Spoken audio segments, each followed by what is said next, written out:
ते आत्मा दा सारा पाप धो लिया, मन दा ते आत्मा दा सारा पाप धो लिया। प्रभु नाम जिसने भी एक बार बोलिया, प्रभु नाम जिसने भी एक बार बोलिया, मन दा ते आत्मा दा सारा पाप धो लिया, मन दा ते आत्मा दा सारा पाप धो लिया। द्रौपदी ने संकट विच प्रभु नु पुकारिया, प्रभु ने सहाय बन संकट निवारिया, हाँ संकट निवारिया। पापियां दे पाप वाली कुंडियां नू खोलिया, पापियां दे पाप वाली कुंडियां नू खोलिया, मन दा ते आत्मा दा सारा पाप धो लिया, मन दा ते आत्मा दा सारा पाप धो लिया। हमारे बीच में जैसे पर्वाधिराज पर्युषण पर्व पूरे हुए, तो अब दिगंबर आमना के 10 लक्षणी पर्व चल रहे हैं। ये 10 लक्षणी पर्व है, इसमें ही भी क्षमा धर्म का ही विस्तार हो रहा है कि कैसे हमें खुद को, दूसरों को क्षमा करना है और क्या शक्ति अपने आप में जगानी है। जब तक कर्म सिद्धांत समझ नहीं आता तब तक क्षमा जागती नहीं है। पहले हमें कर्म सिद्धांत को समझना है। हमारा ये पर्युषण पर्व से पहले विषय चल रहा था कि चलो भगवान महावीर की प्रयोगशाला में चलते हैं, भगवान महावीर के वर्कशॉप में चलते हैं। तो आज हम थोड़ा सा जानेंगे कि कर्म बंध के बीज क्या है, क्या है बीज जिससे हमारा कर्म का बंधन होता है। वृक्ष जैसा होता है ना, उस वृक्ष को देखकर, उसके फलों को देखकर अंदाज हो जाता है कि बीज कैसा था। वृक्ष लहला रहा है, वृक्ष सुंदर है, वृक्ष पे अच्छे अच्छे फल आए हैं, तो पता चल जाएगा बीज बड़ा अच्छे आम लगे हुए हैं। तो क्या कहेंगे, इसका बीज बहुत ही, कहाँ से मंगाया ये बीज, जिस पर इतने मधुर, इतने मोटे, इतने अच्छे एकदम आम सुंदर लगे हुए हैं। तो ऐसे ही उसका जो सारा श्रेय फलों का वो बीज को जाता है। वृक्ष को जानने के लिए बीज को जानना जरूरी है। और कर्म का महावृक्ष ज्ञानी कहते हैं कि ये जो कर्म का महावृक्ष है, इसको जानने के लिए 2 ही बीज बताए हैं। वो 2 बीज हैं, राग और द्वेष। इन दोनों बीजों से सारे कर्म के फल आ रहे हैं। इन दोनों बीजों से ये कर्म का पेड़ लहला रहा है। किसी भी क्रिया की परिवृत्ति के पीछे जो पृष्ठभूमि होती है, जो भी हम काम करते हैं, कुछ ना कुछ तो कारण होता है ना उसका।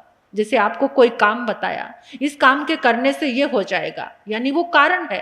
काम हम तभी करते हैं, क्रिया हम तभी करते हैं, उसके पीछे कोई ना कोई कारण है। तो हमारे कर्म बंध के पीछे भी 2 ही कारण है, राग और द्वेष।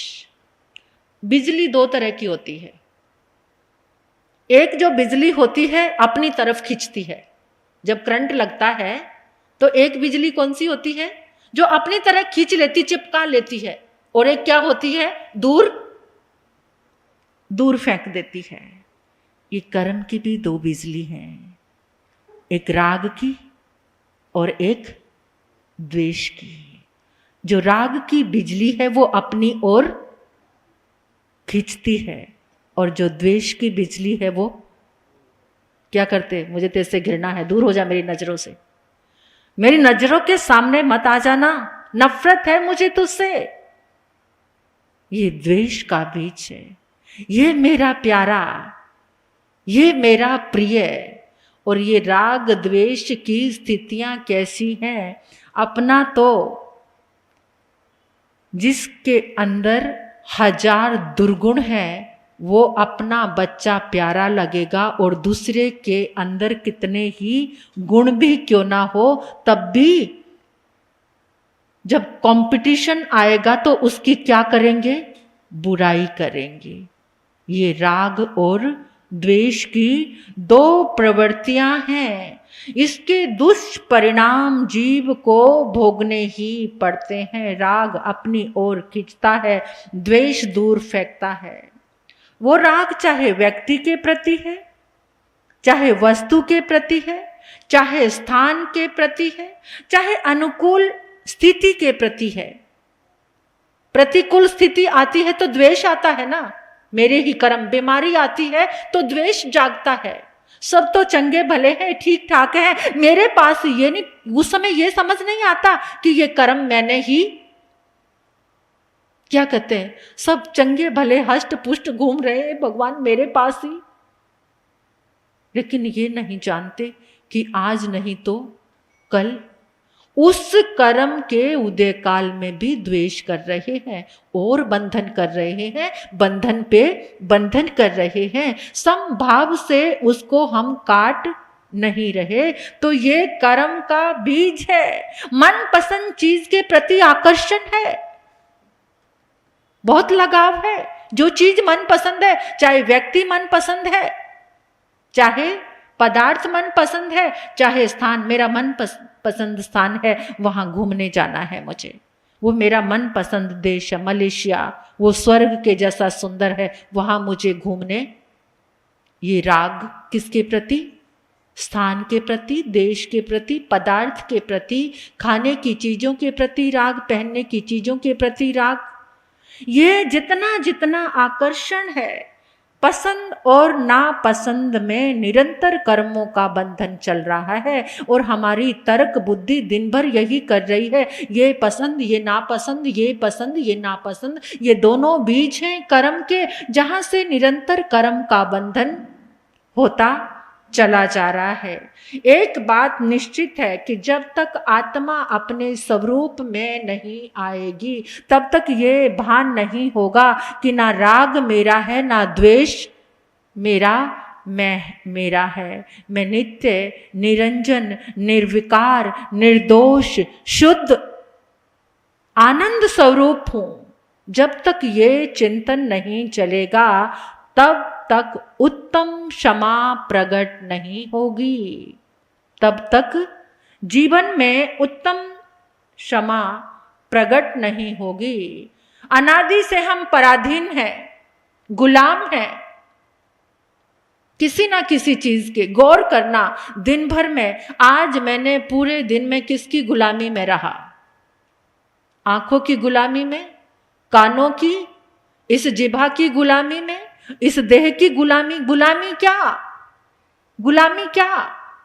जिस बंधन में, बंधन जिसमें पढ़कर आप निरंतर अपनी चाहत बनाए हुए हो, अच्छे और बुरे की बुद्धि में पड़े हुए हैं। ये अच्छा, ये बुरा, ये गलत, ये अच्छा, ये, इसमें ही पढ़कर जो हमने कर रहे हैं। परमात्मा कहते हैं कि वो सबसे बड़ी पराधीनता, ये तुम्हारी जो, हमारी जो सब बुद्धि बनाई है ना राग और द्वेष की, ये कौन से कर्म के कारण है पता है आपको?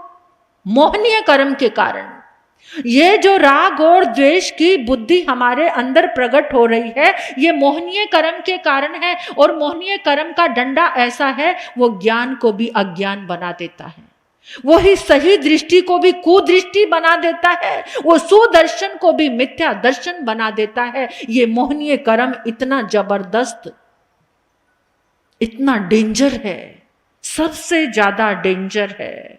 तो इस कर्म बंधव का अस्तित्व यही है।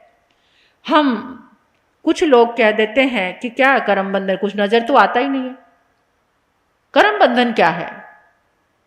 वो नजर तो आता नहीं, जब तक कुछ नजर नहीं आता तो माने किसको?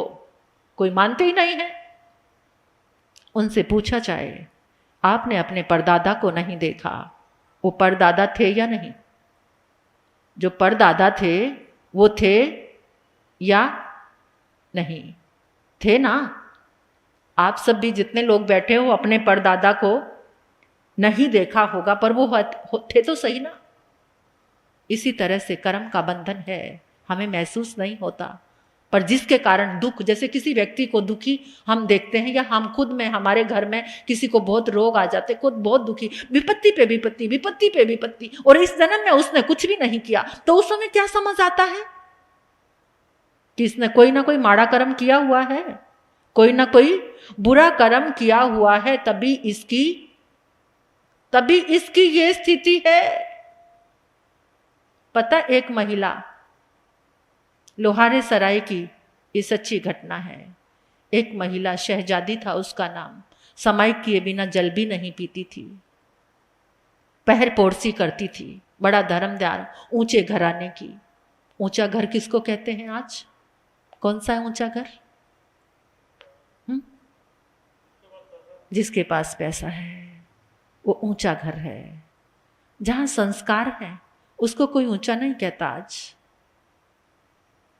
लोगों की सोच और दृष्टि ऐसी हो चुकी है, इसलिए निरंतर इस पंचम काल में अनंत कर्म का बंधन हो रहा है, क्योंकि गुणों को पहचानने की जो दृष्टि वो मोहनीय कर्म ने ढक दी है, चारों तरफ उसका तांडव हो रहा है। तो वो ऊंचा घर था, पैसे से भी संस्कारों से भी। तो वो महिला रोज पहर पोरसी करती, समाइक करती, फिर आकर के जब कोई इतना धर्मात्मा घर का बुजुर्ग और कोई किसी को कुछ रोका टोकी भी नहीं करता हो तो सब सम्मान करते हैं। तो बहुएं भी बड़े तैयार रहती थी, माता जी का पहर पोरसी, ऐसा लगता था पकवान सजा देती थी, आकर पहर पोरसी का पारना करना है। शहजादी ने चाय का घूंट भरा तो ऐसा लगा कि जैसे मूत्र पी रही है, पेशाब के जैसी दुर्गंध आने लगी उसमें। उसने चाय को छोड़ दिया। बहू को कहा कैसी चाय बनाई है, बहुत दुर्गंध आ रही। कोई नहीं माता जी, दूसरी बना कर लाती। दूसरी चाय बना के लाई, फिर पीने लगी तो मूत्र की बदबू आ रही है चाय में, पी नहीं जा रही। बहू पर थोड़ा रोष भी निकाला। कहते माता जी जैसे रोज बनाती हूँ, दोबारा भी तो सिर्फ दूध में ही पत्ती डालकर लाई हूँ, पानी भी नहीं डाला, दूध में दुर्गंध नहीं है। शहजादी ने उस दिन पहर पोरसी का पारना ने किया। दोपहर को सीधा भोजन करने बैठी, भोजन की थाली पर बैठी तो जैसे ही उसने भोजन का एक कवा, रोटी का एक कवा मुंह में डाला तो ऐसा महसूस हुआ जैसे बिस्टा लैट्रिन मुंह में डाल दी हो, इतनी बदबू दुर्गंध उसको महसूस होने लगी। उसने उल्टी कर दी, थूक दिया उसको, दूसरा कवा डाला, वो भी ऐसा। फिर चिल्लाई बहू पर कि ये क्या कर दिया तुमने, ऐसे कैसे आज रोटी बनाई है, इतनी दुर्गंध आ रही है। बहू आई, माता जी क्या हो गया, आपको कुछ तकलीफ तो नहीं हो गई है? भोजन तो सबके लिए वही बना है, कहीं कोई दुर्गंध नहीं है। जब भी भोजन का कवा मुंह में डाले बिष्टा का अनुभव होने लगा उसे, जैसे बिष्टा खा रही है। उसने छोड़ दी रोटी खानी, शाम को वापस ट्राई किया, फिर अगले दिन फिर ट्राई किया। कोई भी पीने का पदार्थ पीती है तो मूत्र की बदबू आती है, खाना खाती है तो बिष्टा की दुर्गंध आती है। अब सब घर वाले जिसको पुण्य आत्मा कहते थे वो कहते ये दुष्ट पाप आत्मा है। अब कोई उसको पूछता? कोई पूछता नहीं। एक कोने में पड़ी है वो शहजादी जिसकी तूती बोलती थी, सब दुआ सलाम उसको करते थे। सब जने कहने लगे इस दुष्ट ने पता नहीं कौन सा पाप किया है। अच्छी भली बहुएं जो सेवा करती थी वो भी पाप पास नहीं जाती है। बनी बनी के सब साथी, बिगड़ी में कोई काम नहीं आता। अब वो एक कोने में पड़ी है। करते करते 8 दिन बीत गए। 8 दिन से भूखी प्यासी सोच रही है ऐसा कौन सा पाप किया है, ऐसा कौन सा कर्म किया है जिसके कारण दूध पीती हूँ, पानी पीती हूँ तो मूत्र बन जाता है, रोटी खाती हूँ तो बिष्टा बन जाती है। अब वो क्या किया, रात के अंधेरे में 1 बजे निकल पड़ी वहाँ से, लोहारे सराय, अमीनगर सराय, मेरठ के पास। तो उसने सोचा कहाँ जाऊँ। हस्तिनापुर पहुँच गई। हस्तिनापुर शांतिनाथ भगवान का मंदिर है। मंदिर के पास कुछ काम चल रहा था, मिट्टी का ढेर पड़ा था। चलती चलती चलती चलती सुबह दोपहर तक कब वहां पहुंची और वहां पर मिट्टी के ढेर पर जाकर गिर पड़ी। किसको कहे ये बात? जिसको कहेगी सब नफरत करेंगे कि कैसी पाप आत्मा है, खाने की चीजें भी ऐसी बन जाती हैं। अब वो मिट्टी के ढेर पर पड़ी है, भूखी कब तक रहती। कोई आता है एक रोटी का, जो कल की शहजादी आज की भिखारिन बन गई। अब उसकी स्थिति भिखारियों के जैसी हो गई। अभी की बात है। तो फिर लोग आते देखते, किसी से कुछ मांगती भी नहीं है, अपने आप कोई रोटी कुछ, अब जबरदस्ती कब तक भूखी रहती, कुछ तो खाती है। बिल्कुल लैट्रिन के जैसी बदबू अंदर जाती है, लेकिन फिर भी खा लेती है थोड़ा। एक दिन चांदनी रात, पूर्णमासी की रात, चांद खिला हुआ है, शहजादी उस मिट्टी के ढेर पर पड़ी हुई है, आंसू बह रहे हैं, आसमान को देख रही है और चमकता हुआ चांदनी में मंदिर, और मंदिर को देखकर कहने लगी, शांतिनाथ भगवान 6 महीने से तेरे द्वार पर पड़ी, क्या ऐसे ही मर जाऊंगी? कुछ धर्म नहीं कर पाऊंगी? प्रभु ये कौन से पाप का उदय है, कोई मार्ग दिखाओ। उस रुदन में, उस प्रार्थना में एक ऐसी लयबद्धता बन गई, एक ऐसी लयबद्धता बन गई। उसके कानों में आवाज आई, शहजादी मेरठ चली जाओ, मेरे नाम के संत हैं, जाकर उनकी शरण लो। शहजादी सुबह उठी, ऐसा लग रहा है पाँवों में कितने मन के पत्थर बांध दिए। शहजादी किसी टांगे को, गाड़ी को हाथ जोड़ जोड़ कर रोक रही है, रुक जाओ, मुझे मेरठ ले चलो। कभी चलती है गिरती है, चलती है गिरती है, जितना चल सकती चलती। किसी को दया आ गई, अपने टांगे में बिठा लिया उसको और मेरठ छोड़ दिया। शहजादी मेरठ जैन नगर पहुंची, स्थानक के द्वार पर पहुंची। गुरुदेव श्री शांति स्वरूप जी महाराज साहब द्वार पर ही खड़े थे और बोले, शहजादी तुम आ गई, मैं तुम्हारा ही इंतजार कर रहा था। शहजादी तो फूट फूट कर रोकर चरणों में गिर पड़ी। आपको पता था मैं आऊंगी, ऐसी स्थिति में आऊंगी? सामने श्रावक खैराती लाल जी जैन उनका घर था, उनकी बेटे कीमती लाल जी, उनकी बेटी यहीं लुधियाना में ही है, सिविल लाइन। उनको बुलाया और कहा, इसको लेकर जाओ, वस्त्र आदि बदलाओ, स्नान आदि कराओ और कुछ नाश्ता कराकर लेकर आना। वो लेकर गए।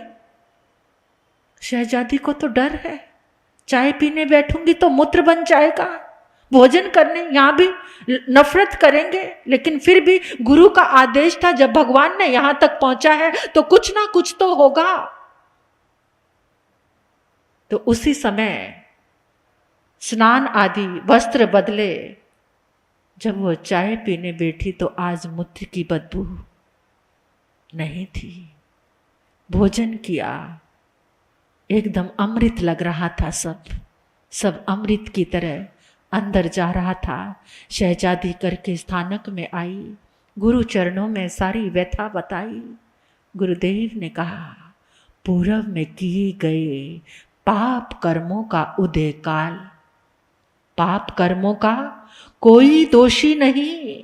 इस परिस्थिति में, ये प्रतिकूल परिस्थिति में कोई दोषी नहीं है। अनुकूल परिस्थिति आती है, वो भी तुम्हारे पुण्य का, कर्म का उदय काल होता है। उसमें भी जो सहयोगी कर रहे हैं वो पूर्व जन्मों का ऋणानुबंध होता है, और अब तुम्हें जो मिला वो तुम्हारे पाप कर्म का उदय काल था।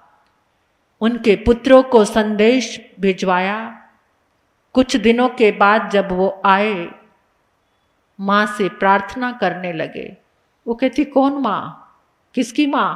मैं कोई माँ नहीं हूं, मैं सिर्फ एक कर्म हूं और कुछ भी नहीं। इस देह ने जो धारण किया है, मैं केवल एक कर्म हूं, शुभ या अशुभ, और कुछ नहीं।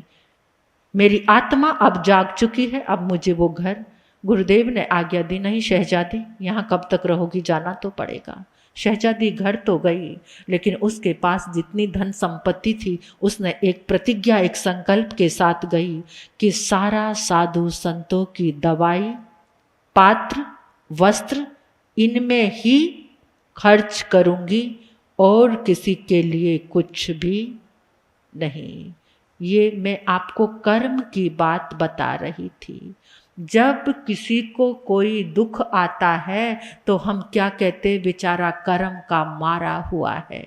क्या कहते हैं? बेचारा कर्म का मारा हुआ है। हम नहीं कहते कि कर्म हमें नजर नहीं आता, कैसे बंधन हुआ जब भोगते हैं। जैसे ये पता है दादा था, ऐसे ही कर्म का बंधन है, सुख और दुख से पता चलता है। जैसे बिजली आपको प्रत्यक्ष नजर नहीं आती, ये पंखा चल रहा है तो आपको पता चल रहा है कि बिजली है, हीटर चलता है तो आपको पता चलता है कि बिजली है।